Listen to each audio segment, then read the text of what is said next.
দাদা ভাই, আমার স্কুলের বন্ধুরা আজ একটা ধাঁধা ধরেছিল, আমি উত্তর দিতে পারিনি। আপনি কি আমাকে কিছু ইসলামিক ধাঁধা শেখাবেন? অবশ্যই দাদু ভাই, চলো দেখি তুমি কতটা জানো।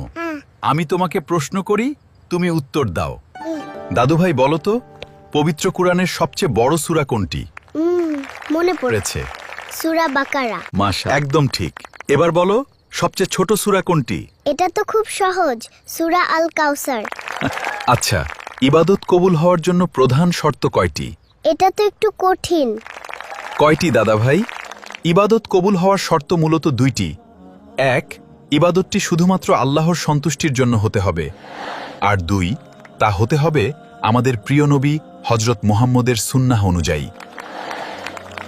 চমৎকার। এবার বলতো, কুরআনের কোন আয়াতটি সবচেয়ে বেশি ফজিলতপূর্ণ? এটা আমি জানি।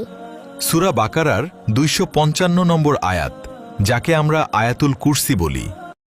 শেষ প্রশ্ন, শিরক কাকে বলে? আল্লাহর ইবাদতে অন্য কাউকে অংশীদার করাকে শিরক বলে। মনে রাখবে দাদু ভাই, শিরক হলো সবচেয়ে বড় গুনাহ। আমাদের সবসময় আল্লাহর কাছে তওবা করতে হবে। ধন্যবাদ দাদা ভাই, আজ অনেক কিছু শিখলাম।